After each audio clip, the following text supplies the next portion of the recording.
Are you ever wrong? New phone, who dis? And a hack for almost all New Year's resolutions. All this and more on today's Brilliant Observation.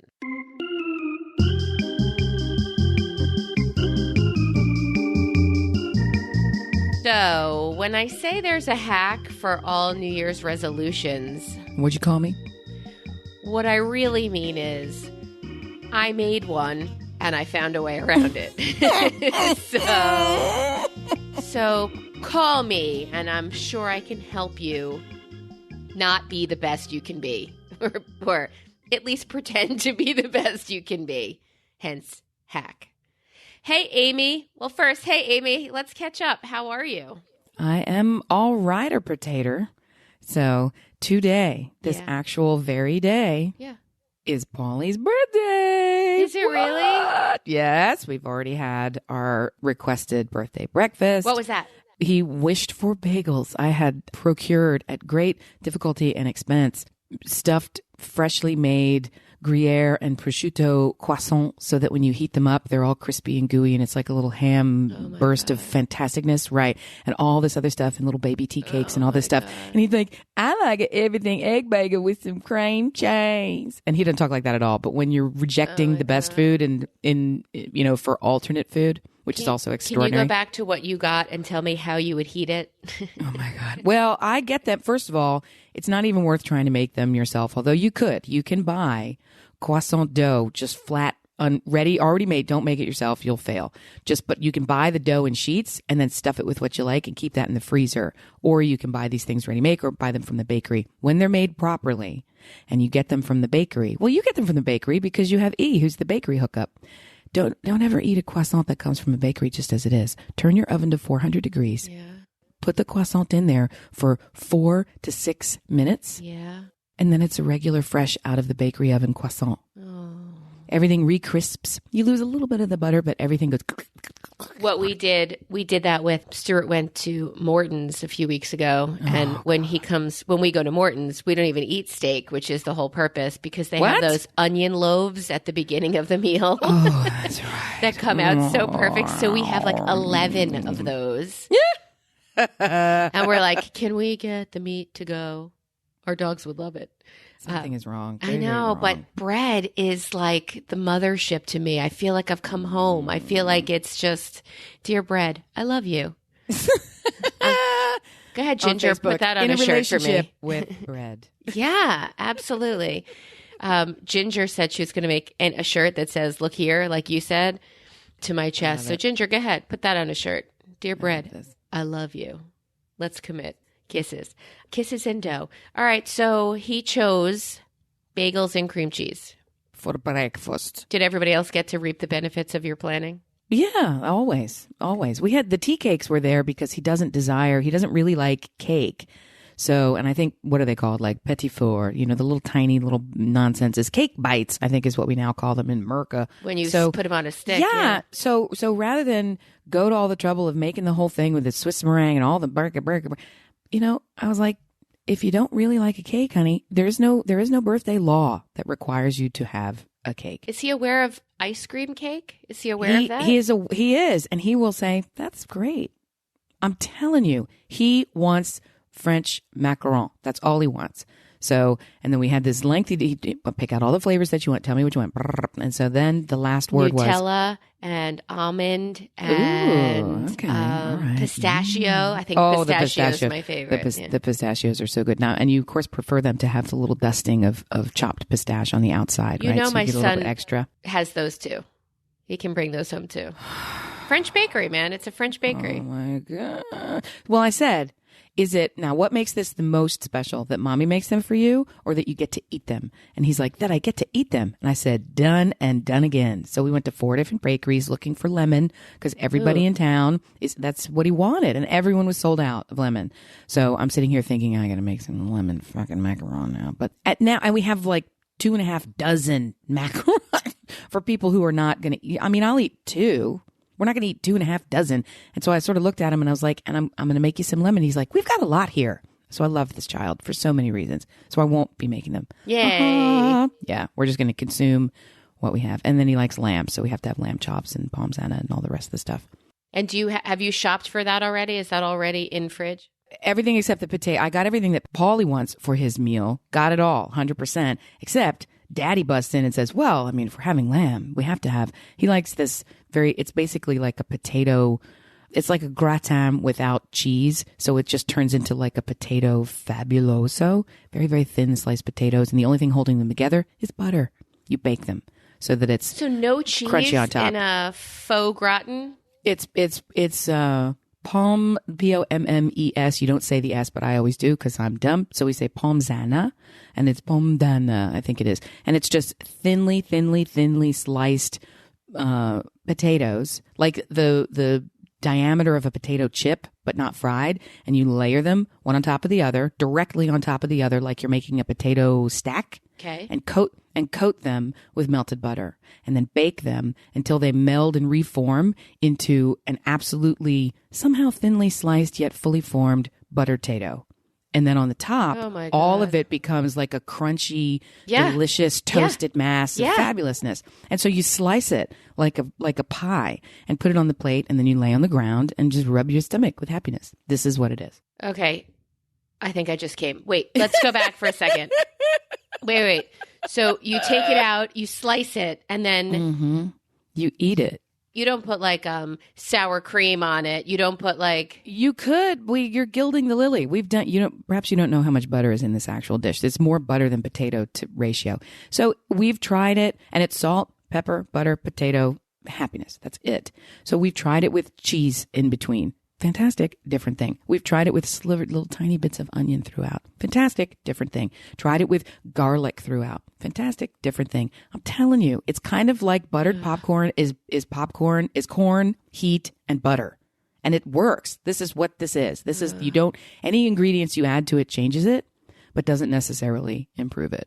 So it's spectacular. I'm calculating the distance and time for me to get to your house just for this potato dish. I will make it for you. So this was not even requested by Birthday Boy. This one, we've made it every which way. Typically, you end up with a Yukon Gold because you feel like they're going to be so much better. But I would choose probably continue to go. I do like the Yukon Gold. It has a buttery flavor to it. Innately, but russets are where this was born because you've got a big old sort of that it holds up, starchy. It holds up. Wow, that's amazing. I did not know it was his birthday. Happy birthday. How old? He's 12. That's rude. It is rude, and he's the last one in the long line of not leaving the royal family's succession to the throne. They're all still here. None of mine are going to Canada. Jerks. That's rude. Somebody said that they were moving to LA because she still desires to be famous and work. And dear listener, we're discussing Prince Harry and his American bride and their son Archie, and how they are leaving the royal family. Well, as somebody who comes from a royal family, I will tell you, you can't leave the royal family. You can choose not to partake in family events. Why can't I quit you? Because you can't. Because you can't. Genetics tells you can't.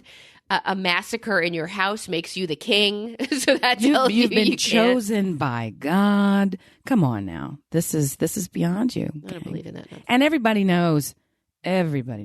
You ain't never going to get that job. So just shut up, go in the back, do nothing, smile a couple times a year, and you're done. Don't you think that's part of it, that he's never going to get that job? Not that I think he wants it, but because he's never going to be king, why do I have to continue to participate in your dog and pony show if it doesn't bear fruit?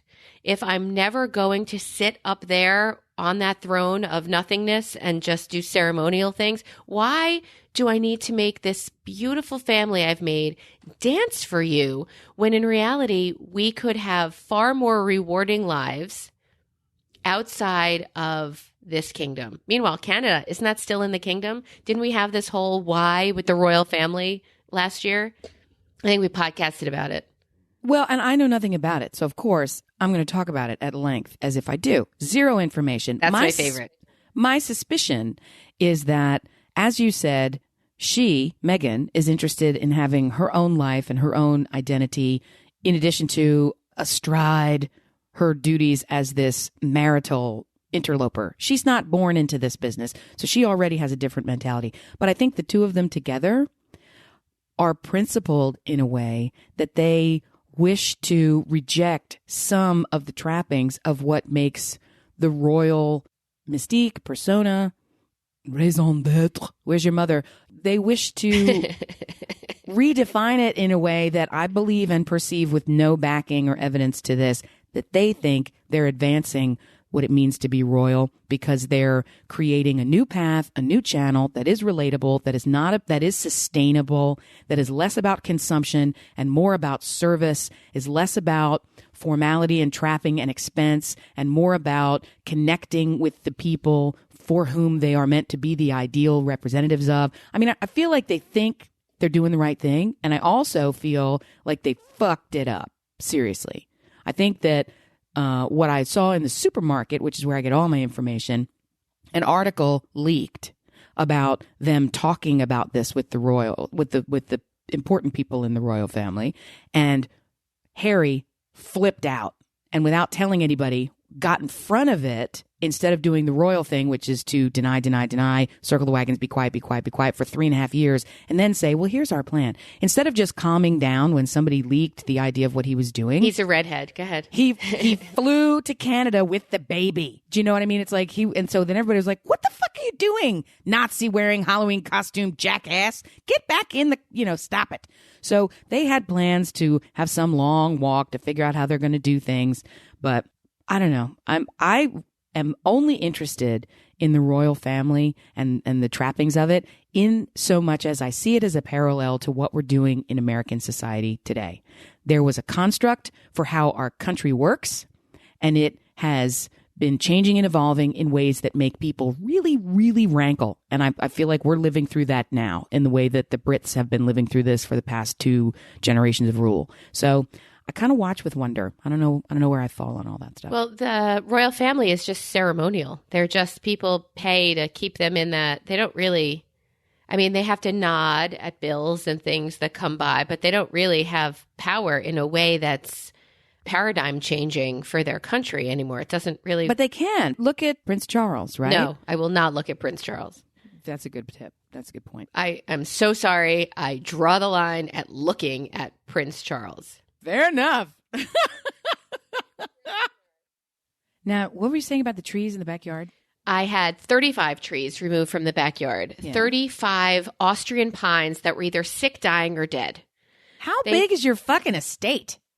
How do you have 35 Austrian pines? I've seen it. It sounds like the hills are alive with the sound of dead Austrian pines being removed.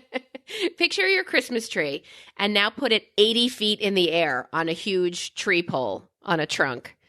And they're sick. They're dying. All these limbs were coming off. My dogs were eating them. I can't handle it anymore. Oh, my God. Shut your face. So 35. So I have these 2 poodles who are good dogs. You say, come, they come. You say, hey. Right. So then I have this crackhead bernadoodle who I'm like, come on, everybody come inside. And 2 of them come running in. The other one's like, fuck you. I'm digging in this tree chip hole that was created. 35 holes back here. I'm never coming in again. Because it's just a sawdust, because they derooted them as well. Yes, the stump. Did you find any dead bodies in there? Stump humper came and cleaned out all those. No, I mean, I don't know. She might bring me a femur. She might bring me a femur. I have no idea what she's going to find, but they took out 35 trees and now it's just cleared backyard. So I can see where the dogs go and I can see where that bitch is digging. I mean, I have 2 dogs who listen and then this one crackhead. I'm thinking of putting a beeping collar around her neck. What good's that going to do? Well, I had that dog that had the electric collar, but I never used the electric. Boogie. I used the beep, and it freaked him out. So he stopped doing whatever he was doing. So I'm hoping that a beep will stop her from just wildly digging. It's like that book Holes in my backyard. She's just digging and digging. And like, there's no prize that you're looking for. Stop. There's a femur. There's a femur. There's a femur. I know there's a femur. There's a femur. There's a femur. She's wildly digging. And then she comes in, and she's a black and white dog. The only parts that are white are like her face, a little stripe on her chest. It's actually like a lightning bolt. It's so cute. And her front paws. When she comes in, she's all black because she is covered in mud. Dirty She's so gross. She's so gross. And then she looks at you like, I love you so much. And her upper lip goes up and gets stuck on her teeth. So she's smiling, staring at you. It's so sweet. But I hate her. I got to tell you, at that pool party, they had a flufferdoodle. I had to ask what kind it was, but I'm not really reliable. I think it was a poodle. You sent me a picture. I took a photo, so I don't know. I think they said it's a labradoodle. They did say it's a labradoodle. It's a very big dog and very fluffy. Like the whole, like it would go and then turn its head and it would, the hair would take a moment to catch up with the head. There's a lot of hair on these dogs and it doesn't fall off, which is great. Yeah, that's the best part. So, but here's something that I just wanted to share with you. I don't think I've had the chance to tell you about this before. So the dog was fantastic and I love the dog and it has some Polish name that I don't even care. So I was just like, kiss, scratch, scratch, scratch, scratch, ear, thump, thump, thump, thump, thump. Hello, Gretzky. So that we were doing this whole thing. And then I was scratching the dog's face, and then the dog was going, putting the face, the eye in the palm, leaning in, yeah. And I'm like, there's something in there. And then I was like, oh, there's a little nugget. There's a little nugget in the fur around the eyelids. I found an eye boogie. Yes, an eye boogie. I'm a virgin eye boogie remover. I gotta tell you, it was fantastic. You liked it. I loved it. I did the other eye too. It was so good. It's rewarding. And here's why it's good. Well, here's why it's good. Because part of it is kind of like you're picking somebody else's nose, which really is as gross as that sounds. But you get your hands on the little thing, and it's kind of like finding a tick. So you're like, because it's stuck in the hair. But There's without hair the on blood, these dogs. without the blood sucking horrible and no part. pain. And the dog is looking like, and you're like, yeah, take it off. Yeah. So your hands are on there and you're going, and you're pulling it off the hair. And there's just a little bit of resistance. And then it goes, and it's off.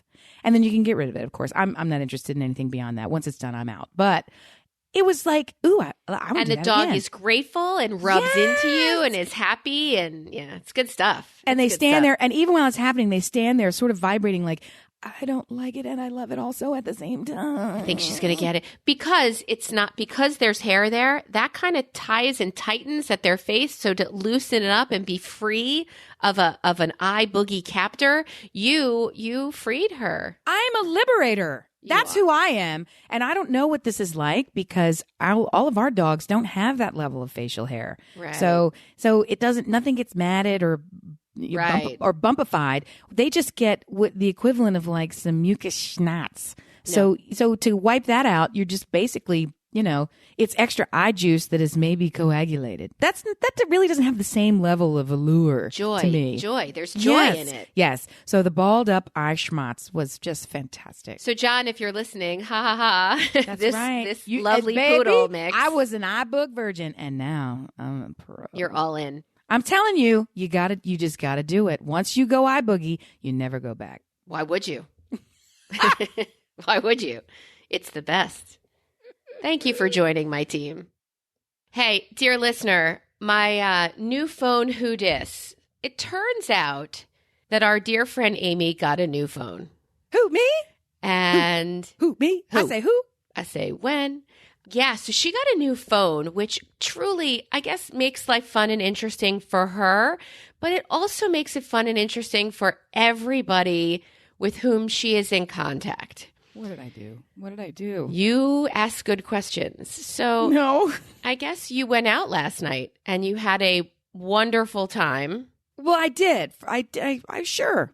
My favorite part of Amy going out last night. No, my second favorite part of Amy going out last night was the fact that she was served homemade lemon and honey vodka. It was so good. How does it get better than lemon honey vodka? It was the best thing. It was the best drink. It was so good. It was better than some foods. It was so good. More potato. Vodka is it's just potato. Dear potato, I love you. Marry me. So slightly lubricated Well, it is part of their culture. They serve it in these little tiny glasses, smaller than a shot glass. So they frequently will serve you these little glasses because they're very small. And I was there a while, and there were a lot of glasses. So there was, I really was participating in the culture. So I'm going to say it. It's Polish culture.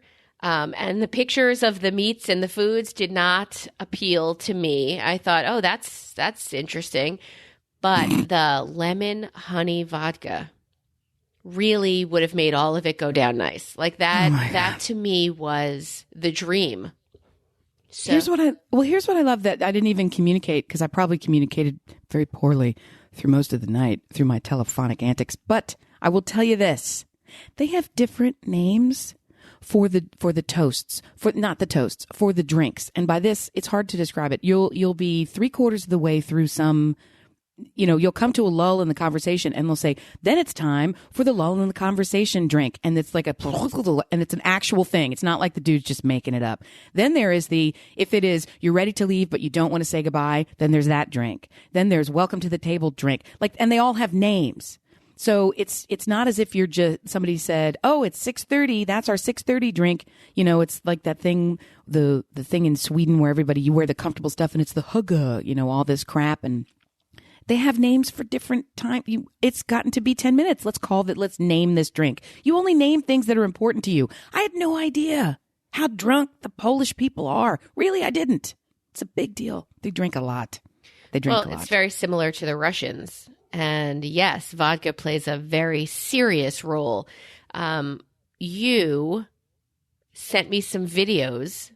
A series of videos that didn't all come in order. There was a lot going on. But a couple of questions I have for you from the new phone Who Dis. Oh, no. Our typical way of communicating is through an app called Marco Polo. It's fucking delightful. They're little clips, little videos. You send back and forth at your leisure. You watch, you reply. It's adorable. Well, I guess that's not set up on new phone. No, the kids call it Snapchat for old people.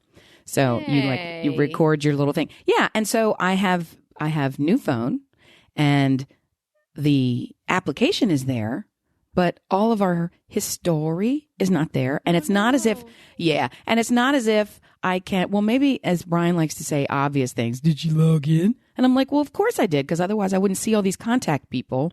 Maybe I didn't actually log in. I'm like, I don't know. Of course I did. No, I don't know. Maybe. Let me defend myself with another lie. Fuck so you. I don't know, but it's also, do you know this person? Hey, do you know that person? Yeah. Let me help you get started. Do you know this person? I'm already started. I better log in, but don't tell my husband I didn't log in. So I may need to re-up it and restart. And just pro tip, that's probably a good move for me to have a restart in Polo, because I got a lot of shit out there that probably shouldn't be out there. Let's podcast about it. So a couple of things were said. That I'm intrigued. I'd like to discuss with you. At one point, there was a smelly child in the back of the car.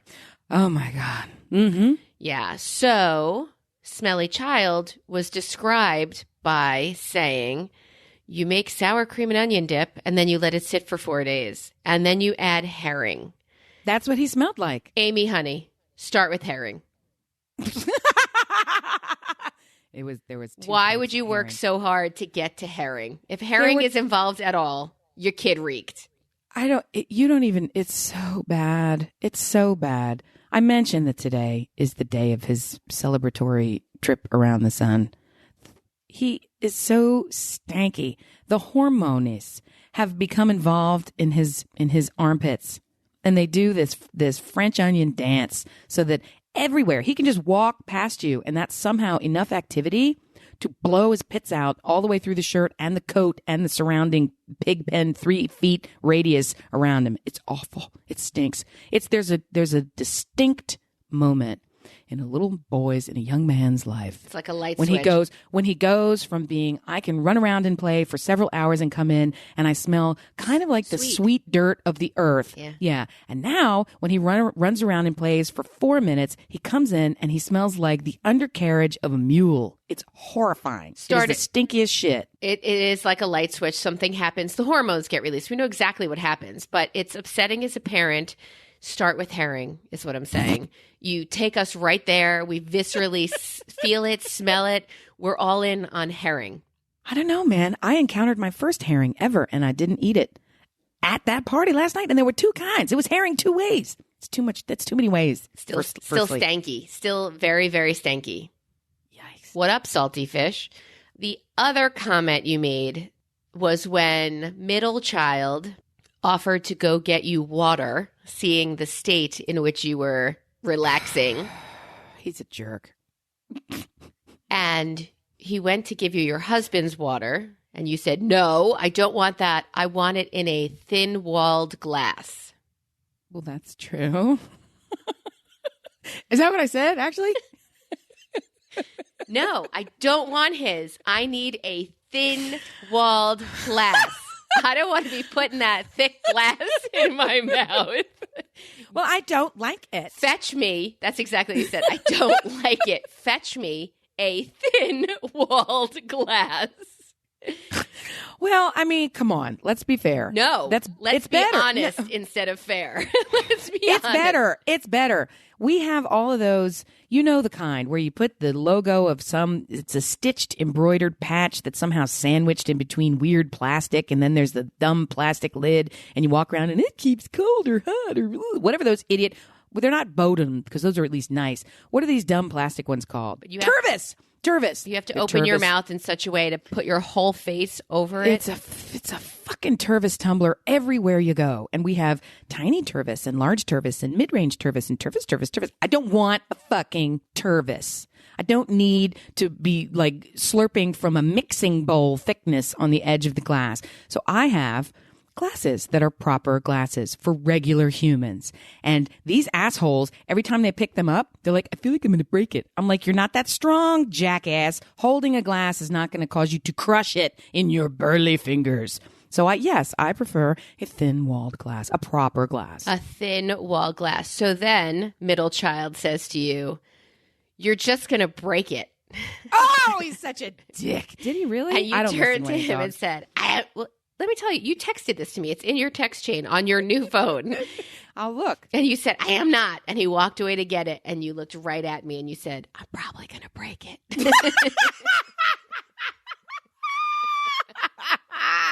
Oh, dear listener, if you get the opportunity at a convention, retreat, Polish dinner night out or D-sharp weekend to spend any time with Amy and some lemon honey vodka, highly recommend. Oh, I'm super making it. It makes limoncello feel really sad.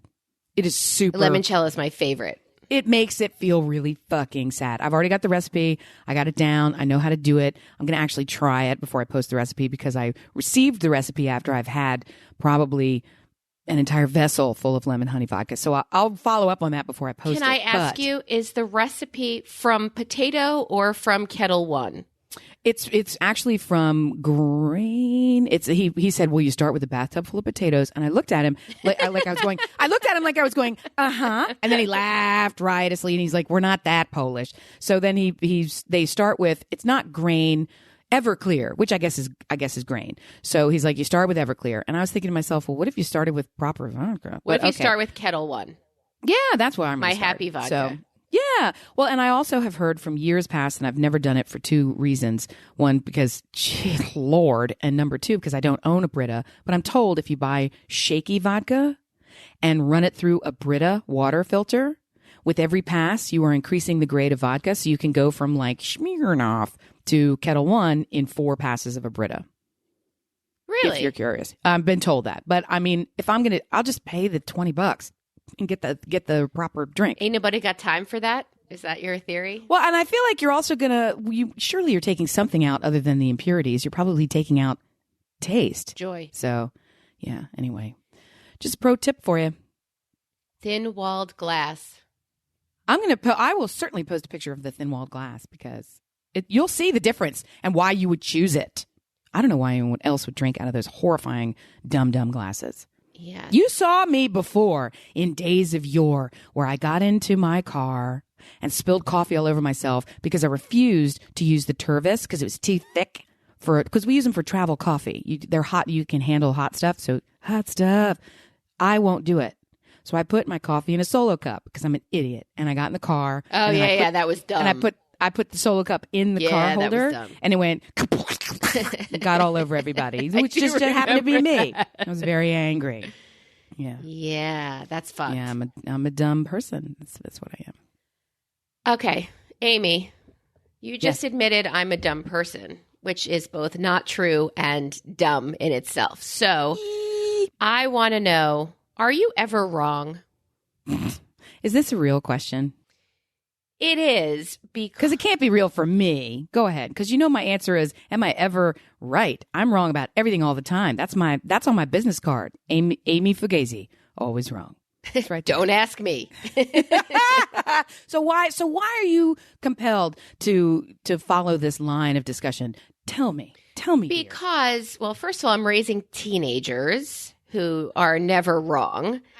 And I feel like they make me double down. So when I was of a certain age, I figured out, when I was younger, I was always right? You couldn't tell me anything. I'm right.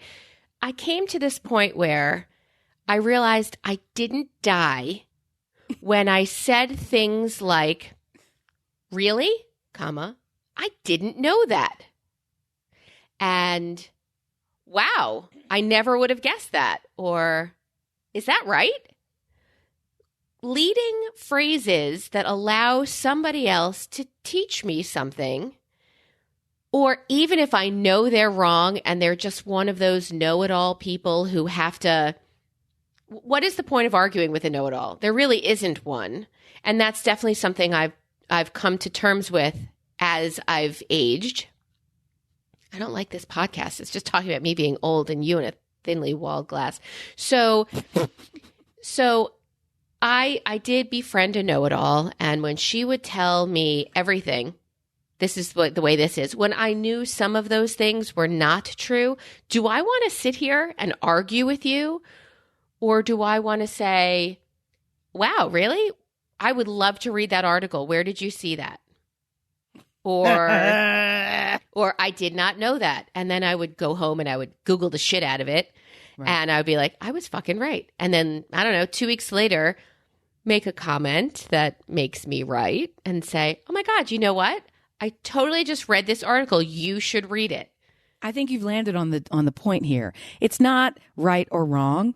It's when you find that person, and we all have one. God help you if you have more than one. We all have that person who exists to be correct, even when incorrect. Even when sort of they can start to sniff that they're incorrect, they're going to triple down so hard, stabbing themselves in the liver going, I can survive a stabbing attack. Look, watch it. It's like you can't. It's just can't. my liver. I could do it. It's just my liver. Yeah. It's like, I'll show you, in the dun, dun, dun, dun, dun, dun, dun. Why are you doing this? Why? We all have that person. And then we become the inverse person to them, which is, I love it when other people are right. I think that's great. And I don't really care when I'm wrong because I'm wrong a lot. I would rather be corrected so that I'm not wrong the next time. Hey. So there's no stress except for that person. Then it becomes this gleeful, glorious fight to the death to prove them wrong. When otherwise I could give a flying rip of the pants. Teach me. I would love to learn something new. It's like, I will spend extra hours to put you in your incorrected place. Here's my opinion. Tell me how more facts can help shape my opinion. Don't tell me that I'm fucking wrong, okay? Tell me how more facts can shape my opinion in a more solid, informed way, and I'm all in. But when you are raising teenagers who can never be wrong or never be missing a skill set that they have no familiarity, how do you not kill them?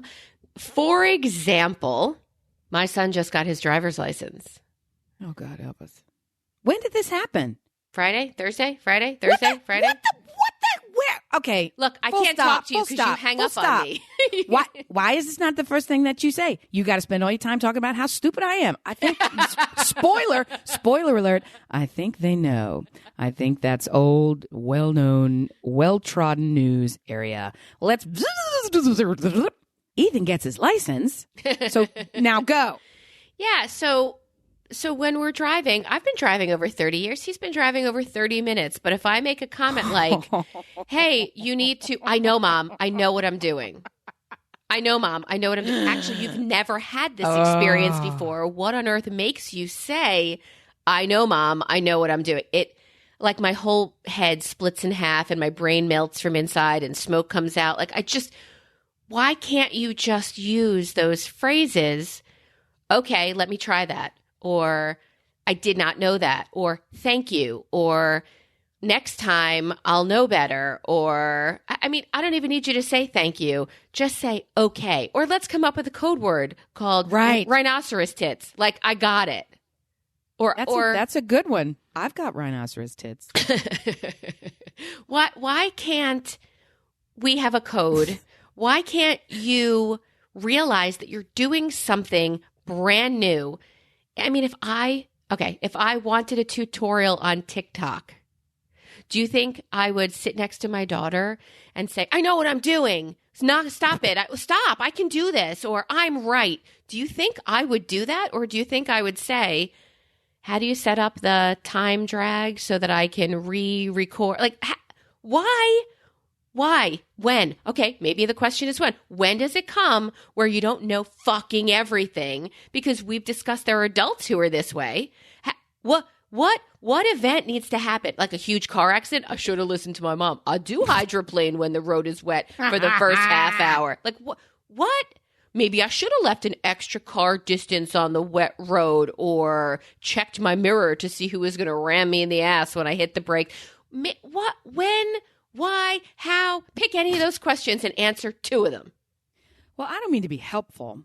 So it's difficult for me to chime in. If ever a truer comment was made, I do not understand or do not know it. I don't mean to be helpful or anything, but here's a suggestion. Yes. You could invert it.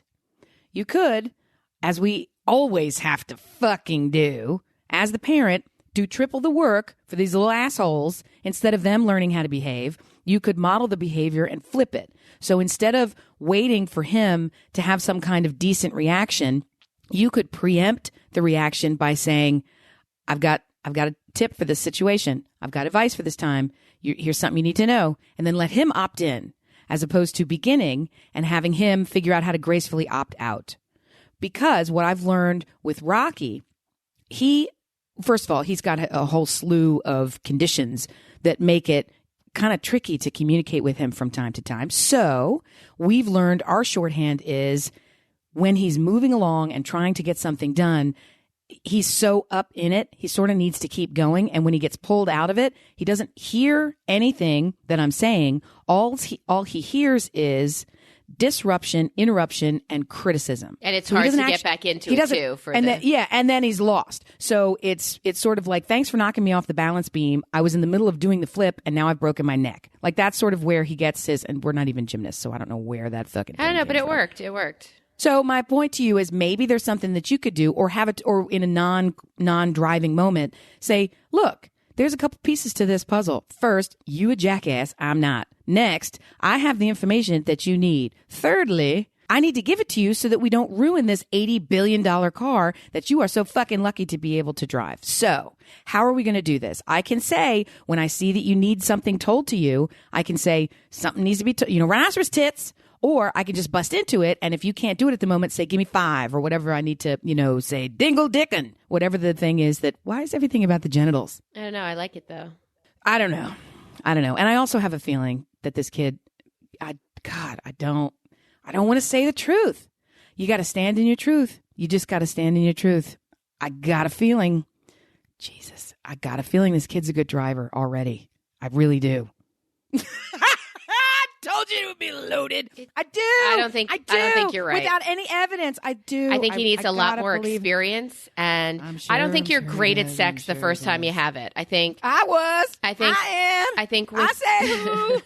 I think with each partner, you get better and better because you figure it out. You communicate. Yeah, but you still don't have to start like you. Where's my dick at? I mean, you can start somewhere pretty good and get better. Yeah. I don't have a dick. But I don't have a dick. But your first Not time, today. it's pretty clunky. It's this way, that way, this way, that way. Are you sure? This way, that way? No, I'll go this way. You go that way. Like there's a learning Rules curve. of the road. Yes. There's a learning curve with everything. Why do you think you know everything? That's a different thing, though. That's a different thing. He does think he knows everything. And he super doesn't. That's 100% true. But the driving, I mean, he might know a bit. He might know a bit. How? From playing video games where you explode and you respawn? There's no respawning once you explode on the road. This is it. You are being given a machine that kills people. That's right. Quickly. Yes, that kills many people often, quickly, all of those things. Right. I don't want to give it to you until you understand the seriousness of this situation. And you saying, I got it, I know, makes me want to grab you by the throat. You don't know, or you would be more in awe, or you would be more humble. And I just. So yesterday, he says, he was working on a project, and I looked down at his feet and I said, do I still need to tell you when to clip your toenails? Is this still something that I need to, as a parent, tell you to do? Or is this something you think you can muster on your own? And he said, I kind of want to get a pedicure. Oh, wow. And I said, I'll bet you do. I mean, well, okay.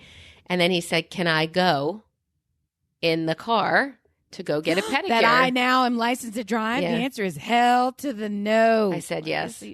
You have to say yes. I said yes. Say no to this. Well, is anybody I love other than you in the car? No. Okay, so here's your chance to go get experience driving by yourself without me going crazy. I mean, were there times where I've slowly backed into a spot where my tires touch the curb and I'm like, okay, that's the end of my car? Or like he needs to learn. This is his car. This is his time. So I released him into the world to go get a pedicure yesterday. Then he comes in a little bit later because I am still in some significant back pain. So I'm laying down and he says, can I go pick up my friend? No. I mean... I said, is that legal? Like, what are the laws? Are you like, yeah, I can drive with one person in the car.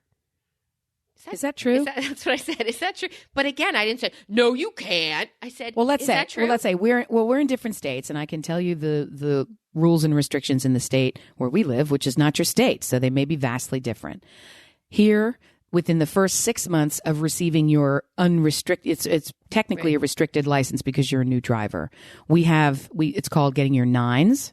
You're only allowed to drive between, you can't drive, it's like from 9 to 9. That's it. You can't drive after, but somehow I think 5 a.m. works in there too. Anyways, you get your nines off. You cannot be on the road after 9 p.m., period, for any reason.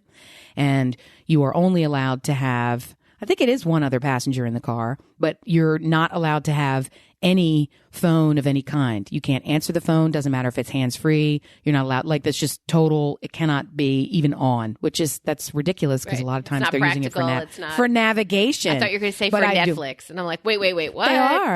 Wait, what? So anyway, so that's sort of a thing. But when it was the learner's permit, there was some family restriction. You can only drive with a licensed driver, and then, or maybe it's after the license is had, you can only have one other person, and or you could have more than one person if it's a direct sibling. So I'm like, great. So you can take your family out, but not the strangers. Anyway, there's all sorts of still. My where I was going with this, I've totally forgotten, and it's a shame because I had something super good to layer onto this idea of driving around with the license. So I let him go. He picked up his friend, more driving experience. They both got pedicures together, which I thought was adorable. That's really funny. Isn't that cute? So your first solo driving experience was to pick up my buddy and go get a pedicure. Well, it's like the middle one in our house. Took some friends and buddies out and they went to go see Little Women. What's with all these evolved little teen bros doing the have you seen the it? thing? I haven't. I suck ass so bad because I think I'd like it. You would. I took Mallory to see it. The boys went fishing last weekend, and I took Mallory for fun meals, and we saw a couple of movies, and it was delightful, actually. I had a woman sitting next to me. I had 2 women sitting next to me. One of them had some challenges. Her challenge, of all the challenges you could have, like of somebody sitting next to you, because you're in a reserved reclining seat of joy.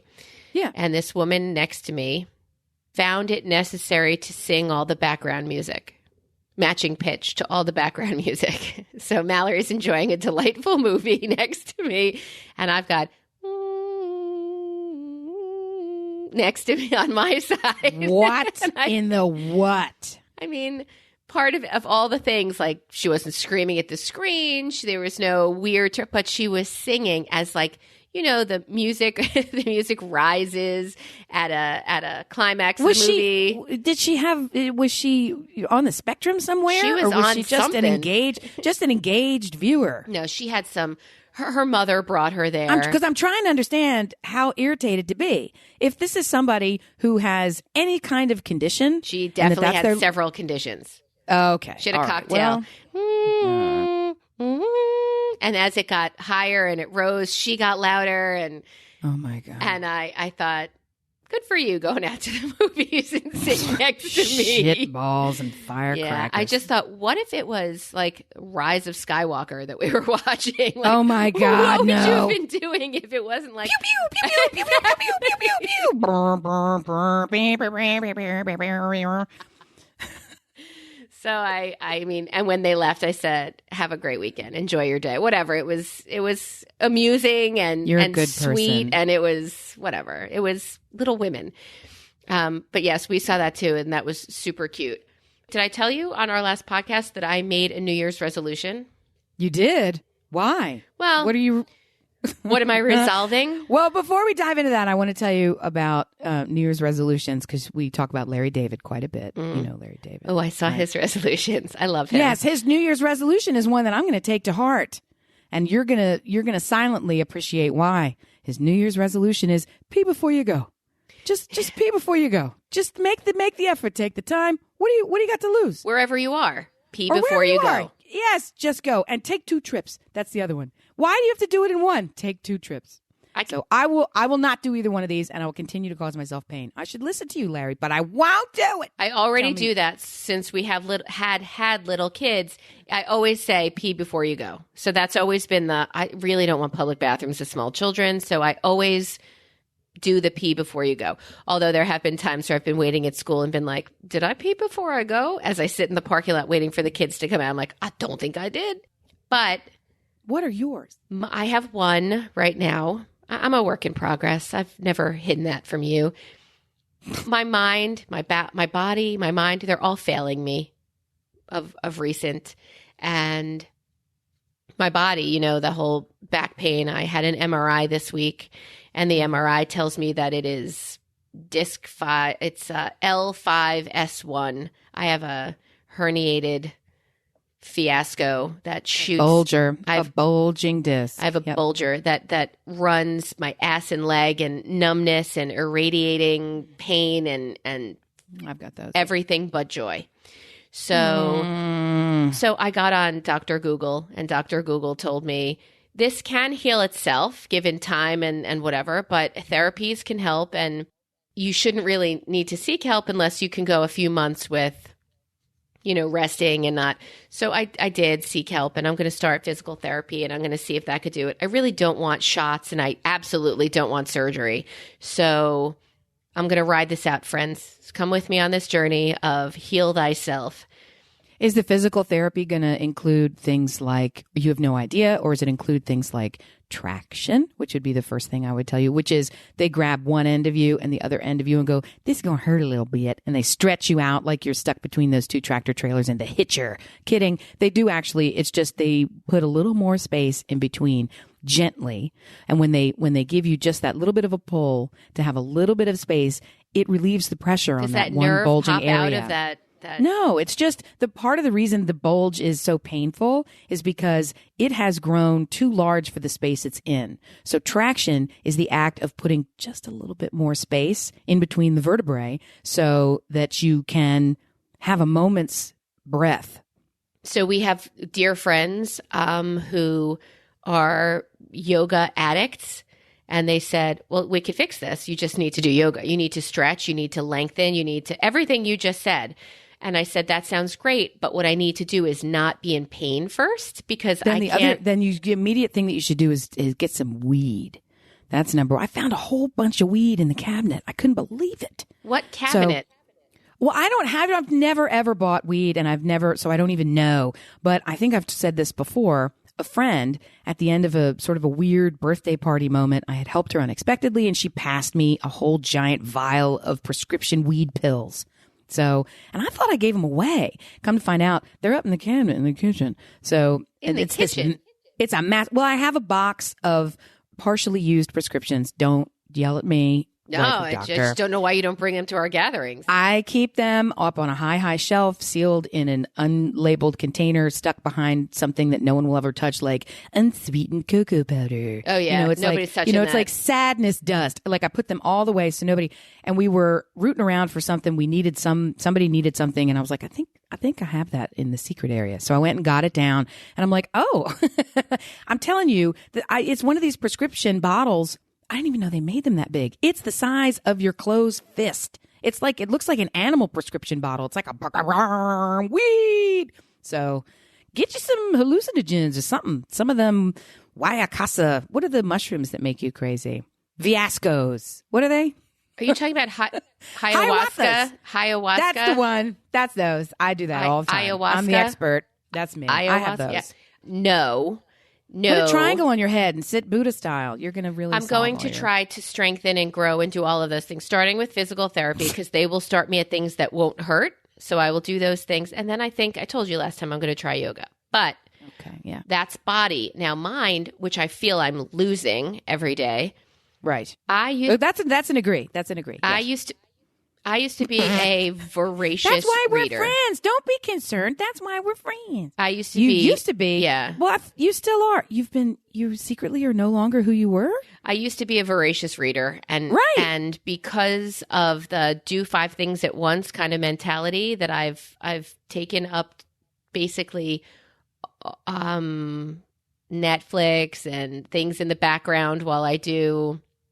Yeah, so I'm reading a lot less, and I feel that's why I'm losing my mind.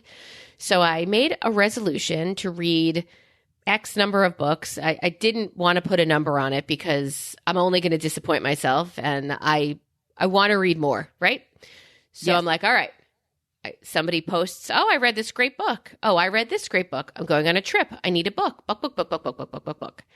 So I look at some of the things they're writing about, and I thought, all right, I'd love to read Why the Crawdaddies Sing, or some book that everybody said was fantastic. Right. So what do? Right. I go on Amazon. I'm like, all right, I'm going to read a book. I'm back. Hey, books. I'm coming back. Turns out by the end of this rabbit hole that I enter, I've purchased it on Audible. Well, that's good. No, that's not good. I need to read. I don't need to be read to. I need to read. Au contraire, titlets. When you listen to the stuff on Audible, it's still going, if it's unabridged, it's still going into the brain in the same way. You're still visualizing and processing the information in the same way. Don't make your squinchy face. I don't know that's true. Get some of them academic teachers on here because they're going to be, Dear listener, they're going to tell us that that's true. Dear listener, I understand that reading less, I mean, I do read like the New York Times and I do read political things because I'm a junkie. But is it true that you need to use your eye-brain connection, or can my phone or car read to me Why the Crawdaddies Fuck? Oh, I don't know that. Dear listener, I need you to chime in. And let me be clear. Prior to right now, this very minute, when we said, dear listener, we were truly speaking to the abyss. This was very much a masturbatory activity. Yes. But it seems, due to Amy's hypervigilance on social media, we are growing an audience. If you are listening, you are no longer alone. You are in a community that could be reached and, I don't know, rallied at brilliantobservations groupies on Facebook. BRILLOBSPOD, brilliantobservations space groupies. We got to change the name of that shit. We got to figure out what to call these people because there's more than one of them, which I'm just so heartened. You guys, what are we going to call people who listen to this? You're reinforcing my trash talking, which I don't know that that's the right tack to take with me, but I so appreciate the growth of this community. Amy was trash talked by Jess Kupferman. Oh yeah, grow your podcast. And she said, fuck you, bitch, I'm on it. And she's doing it. She's taking names. She's gathering groups. I love it. Well, there's so many interesting things about this. What is, we used to do gratefuls, right? I am legit, and I think you'll agree with me, legit grateful that I have the opportunity to hear from people. This is not, it is fantastic to know that we're putting something out there because we want to share it with other people. If we didn't, we'd be talking to each other in a private forum. We're doing this which we're not allowed to do anymore because Amy hangs up on me. I can't do it. Yeah. So we are doing this for a reason because we do want to share it with others. And so that's great to know that that's having some success and working. Thank you. That makes me grateful. What really gets me going is the opportunity for you to share with us. I love it. And I used to hate it when I would listen to this show. I'm a listener turned jackass on the mic, right? I used to listen to this show and I would be screaming out in the car and participating in the conversation that I'm not actually in. So I would be clapping back and talking to this one or that one or responding. And I hadn't connected the dots for how to really do it. Now that people are connecting those dots, and you're much smarter than me, that you're able to come and give us information and tell us about you and what's going on. That is so endlessly fascinating. That's exciting. I want to have more of that two-way conversation. So that's the part that I'm most grateful for, is to be able to have the reverse connection, you connecting with us. That's what I love. So in that you connecting with us, we had Therese, remember, she wrote in from Sweden and said, yes, I want more food and my husband's a chef, and if you haven't already sent out your swag, I would love a Brilliant Observations bag. So I went to the post office to mail her a Brilliant Observations bag, which, by the way, cost me $1 million to mail out. She's so super worth it. She's so grateful that you are listening from Sweden. Any listeners in the contiguous United States have a cheaper mailing address for me? But I did not say no. I did it, and I am grateful for you. Hey, how would you feel if that terrible driver son of mine wound up going to Elon College?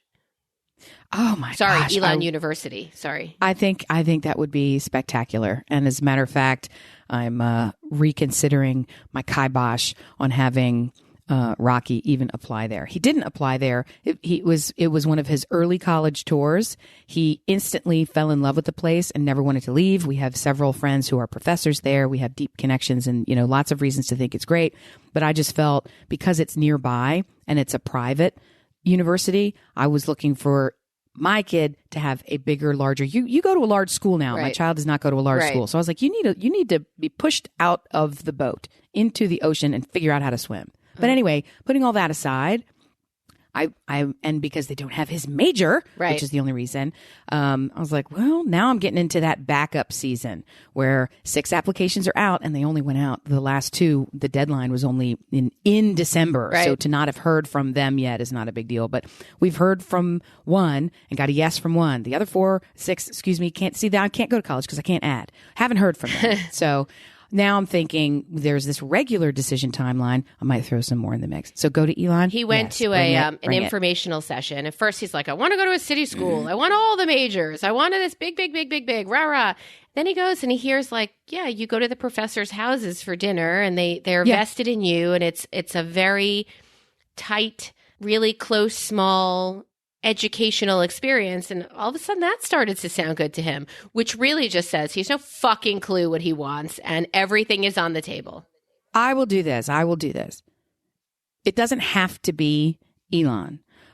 I would love it if you would orchestrate taking the tour and come down here and do the tour and have him see for himself and decide for himself. But I think so. It doesn't have to be that because that's quite a commitment to hoss your asses around. Find some smaller, fantastic, private. You got a list of those? You got a list? And tour. Yeah, of course. Hundreds. Okay, send me a list of those. And then go do that locally. And if that feels like the category fit, then you're in a different conversation. Right. So it's really just about where are we actually looking? Like, is it this going to be too hot? It's too cold. This is just right.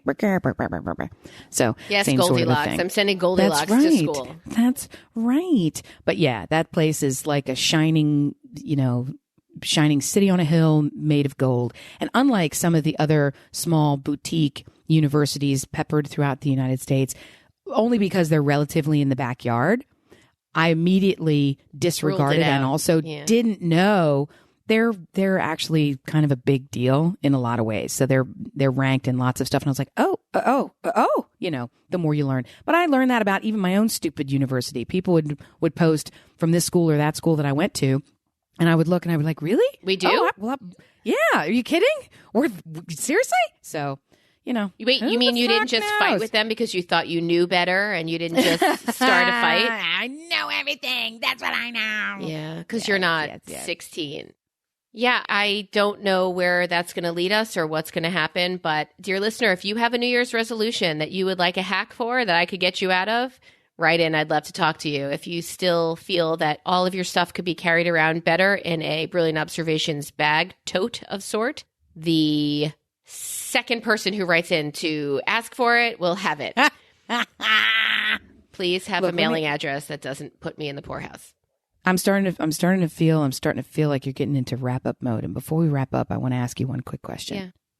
Have you seen these things where you're like in a giant circle of dirt dangling from the roots of a tree? Hey, that was on my board. How do you want to be buried? I just didn't know that I was going to get to that. Yes. Have you seen this? Have you seen the resurgence of this thing? Well, we actually have a friend who... What? We actually have a friend who has decided that he would like to be buried in a pod that will grow into a tree. So it is an underground pod of filth and dead body that becomes, I guess... really just like mulchy joy to grow a tree. Oh my God. That tree in the backyard, that is grandfather. Grandfather was buried naked in a pod. And now we have this giant oak. Can it be like a nut tree? Can you drop nuts on people? Because I would want to be like a nut tree. I wouldn't want to be something like, You wouldn't want to bear fruit? No. No, Do you know which friend of ours? Because then you're eating something. Ew. Which friend? Who's a cremation potter? I don't think it's cremation. I think this is your whole body will decompose and earth to earth, dust to dust, and become. So this is just mafia style. Yes. Meets hipster. We just dig a hole, toss your ass in, and then meanwhile, hey, wait, there was some tree seeds on top. Oh, really? Yeah. Who? I say who? I say Tom. Oh, well, of course. And then he's going to sprout a Walt Whitman leaves of grass tree with books that drop from the sky and plant themselves in individually, sustainable life force political action groups all around. Yeah, they talked about it as a family. It's like, delicious. So what if you moved? They talked about it as a family? Yeah, I remember their daughter talking to me about it. Oh, God. And I thought, really? What if you move? Oh. Actually, they recently did move. Like, and if you move and you have animals buried in your yard, you don't take them with you, right? That's just hey, guess that's where so-and-so's buried, right? Yeah, but my husband had enough foresight that we were not able to bury our beloved in the yard. So, because he's like, what happens if we move? That's not going to work for me. So we planted a rose bush. And when we moved, it was hard to leave the rose bush, which was nothing more than symbolic. Right. So imagine granddad is in the backyard. Yeah, making nuts for some other family. Making leaves of grass and nuts. Yeah. Dear listener, how do you want to go? Oh, just so you know, my parents, have we discussed this, have the 5th level of a mausoleum in Florida. They have paid for, reserved. Are they in a wall? They are in a wall. They're in a wall. Yeah, or did they have their own freestanding little hut? So they're on the 5th floor. No. They got a high rise. They wanted to be eye level. Because nobody's visiting you. I think I mentioned this. My father has a lunch club. There are 5 guys, and they have lunch at the mausoleum because they've spent all this money. And there's a bench there, and they go and they have lunch. And one of the 5 guys has died and is in the wall. So it's the 4 of them now, and the 5th guy's in the wall, and they have lunch there. I find that beautiful and super fucking creepy. Questions. Did they start going to the mausoleum before any of them had passed? No, I think so, yes. Because it's one thing when, one of the cinco amigos has expired. Guess what? We're still going to have lunch. We're just going to go and bring the cocktails to you. That's a good question. I'm not sure. I think that's super charming. I think it is radically creepy for a bunch of dudes to go hang out at, Deadville Central. What are you doing? What are you doing? It's very disturbing. And I'm grateful that they did this, that they paid for their end of life. Everything is all taken care of. There are no decisions I need to make other than how big the dumpster that I back up to their house as I throw everything away. I wish I could do that. I wish you had a New Year's resolution hack for the death clean. There's another one of these. All these European countries, they have all these names for things. They call it a death cleaning. It's like a Swedish thing where you preemptively get rid of all the shiz you don't want, so you're not leaving it to someone else. And I saw that recently on Facebook here. That people were, this is grandma's china. What do you want? Come spend. I think it has to do with a generation that spent 70 years in one house, 60 years in one house, just gathering things. I think our society now is more mobile. We do periodic shedding of, I don't know, all of this false. Also, they had fine china. We've got false crafts bullshit, chipped, whatever. Guess what? That's all going to Goodwill, and everything disappears. So I don't know that we have the depth of shit that other generations have had. But I do like the idea of handing down while you're still here all of your most of your wares.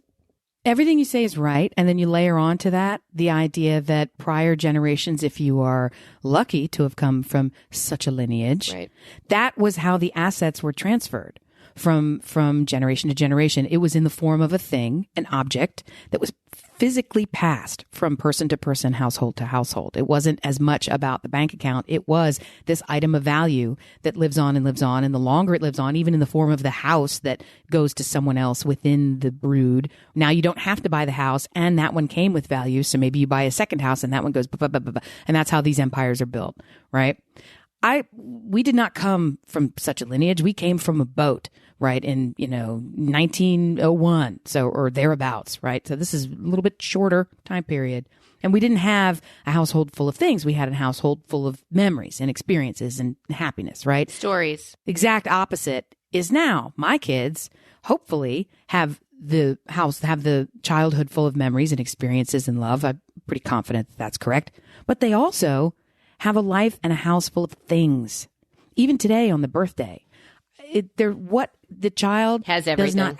does not have a desire, had to rack his little brain to even come up with items to give as suggestions to people for this double-pronged hit of Christmas gift bonanza, followed almost immediately by birthday gift bonanza. He's getting duplicates of things that he sort of was kind of like, maybe that would be nice. Anyway. And now I have 5. It was just dumb. So we're trying to do the thing where not only it's about an experience, not a thing, and what would that experience be?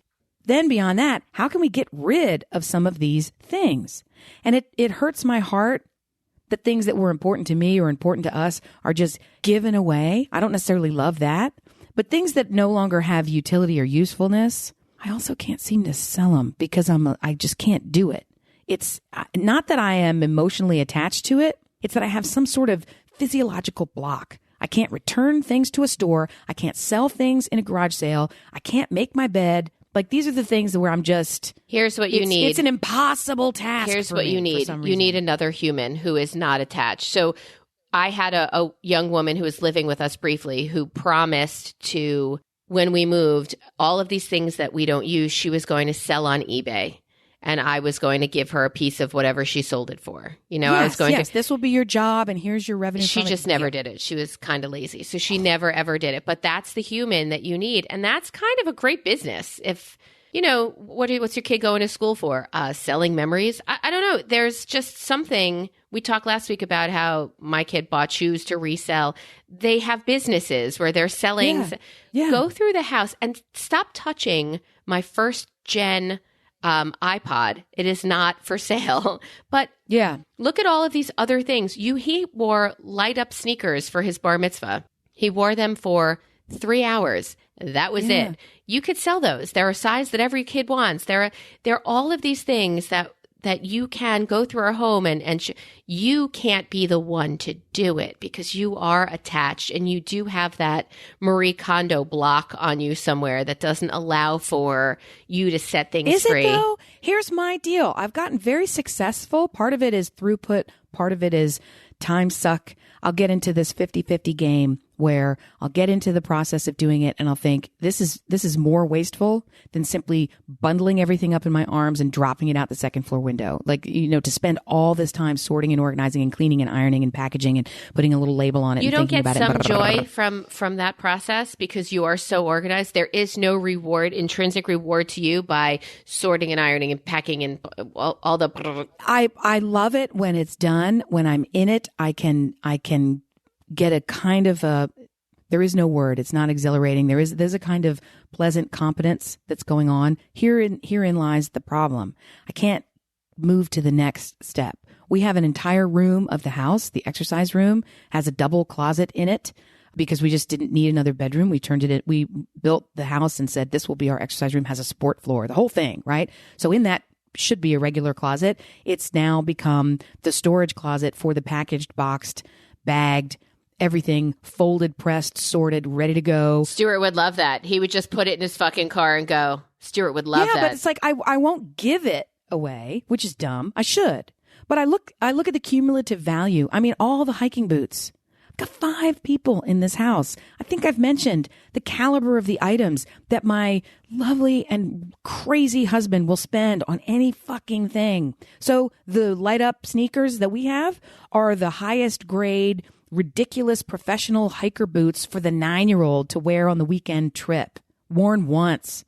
Several $100s. I could still sell them for $100. One pair of shoes. Your middle child would do this. I'm telling you, I have 100 pairs. Your middle child would do this. Your middle child would sit and go He's through. He's a lazy jerk. I don't know. If he was making a profit from what he sold, I think he would do it. We'll see. I don't know. Put him on. We'll see. Go get him. We'll see. Go get him. All right, dear listener, we're so happy that you are here, that we are growing, that you are part of our family. We feel like we're going through experiences that sharing with you, you understand, or at least we could make you laugh. We value you, and the growth of this thing that we're creating kind of shows that maybe even a little you value us. And for that, we are wildly grateful.